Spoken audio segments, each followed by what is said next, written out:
Porque esse estresse que apareceu, né, aquela força, né, interna que aparece, né, de luta e fuga, ela fez com que eu percebesse, né, me sinalizasse e percebesse a emoção que estava surgindo.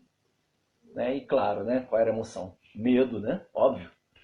Só que assim, a minha experiência de medo é uma experiência de medo diferente, né? Isso eu vou deixar para uma próxima vez, tá? Porque eu quero dar essa ênfase nesse momento de estresse que eu passei, tá? Então eu consegui monitorar todos os meus níveis de estabilidade. Foi muito interessante, muito interessante. Porque eu programei a minha intenção para fazer todo esse momento, todo esse passo a passo até chegar lá na cidade da polícia, mesmo entrando nas comunidades, e comunidades que estavam com problemas, de forma serena e tranquila.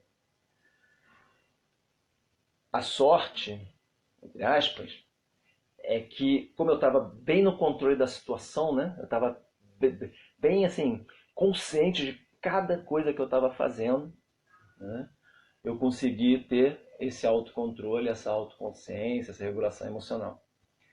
Só que aí foi bem interessante, porque teve um momento, quando eu estava indo e parei para olhar o Waze de novo, porque eu estava entrando em outra comunidade, um cara da moto que tinha me passado, contra mim, assim, né? Parou e ficou me olhando. Eu falei, perdi, né?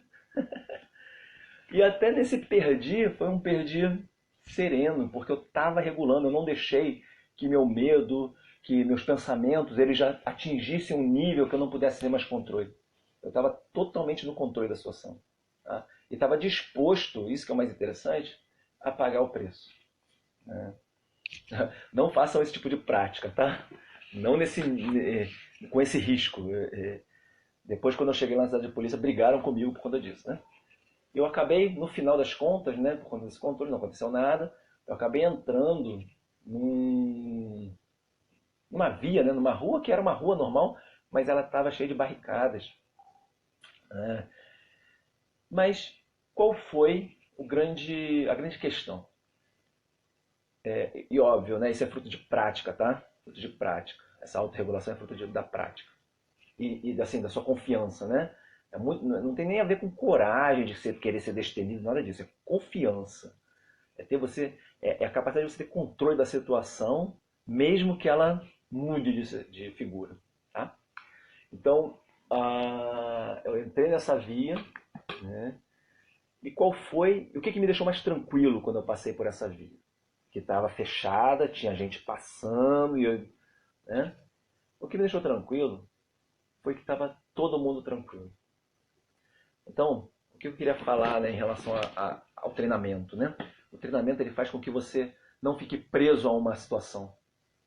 Então, se eu ficasse preso no ferrou, agora já era, não sei como voltar, não posso voltar, estão me seguindo, blá, blá, blá, já era, né? Mas não. A prática de mindfulness, e esse é dentro da ciência ele mostra que é uma evolução, né, da prática, né? Você consegue ter uma visão mais ampla. E quando você amplia o seu campo atencional, você tira o peso de algo que seja específico. Então, se eu fico com medo de alguém tentar me roubar ou me sequestrar, eu fico preso a isso, eu perco a experiência, né? Ou o meu campo atencional ele fica preso a esse aspecto e eu não consigo perceber o resto. E o resto é muito maior do que esse aspecto. Lembrando que é uma atitude mental, né? Então imagina, se esse aspecto específico ele representa, sei lá, 5% de tudo aquilo que está acontecendo naquele momento, ele não tem peso nenhum, né?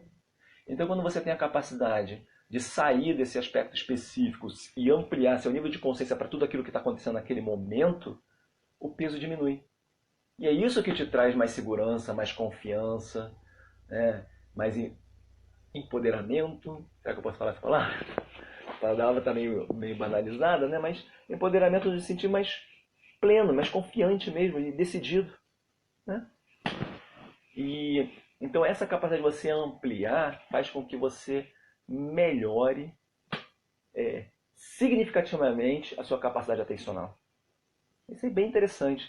Então, quando você consegue ampliar sem ficar preso a alguma coisa, além de você tirar o peso dessa pequena coisa, você consegue explorar as coisas de forma mais completa, né? Então, nessa via que eu passei, como eu vi as pessoas passando normalmente, né? Ninguém me olhava, porque eu estava tranquilo. Não, tinha lojas do lado, pessoas passando, e logo ali na frente uma outra barricada, né? Eu fui. Falei, agora não tem volta, né? Agora eu vou. Né? E deu tudo certo. Foi sorte? Pode ser. Mas não vou dizer que eu não acredito muito em sorte, né? Mas, de qualquer forma, se desse errado, eu estava preparado. Eu estava disposto a pagar o preço, seja ele qual for. Né? E é isso que faz a diferença na sua atitude. Porque o que acontece quando você prevê um problema? Você não quer vivenciar esse problema, né? E muitas vezes esse problema não acontece, mas você sofre até isso se acabar, né? Até que volte ao normal. Então é um treinamento.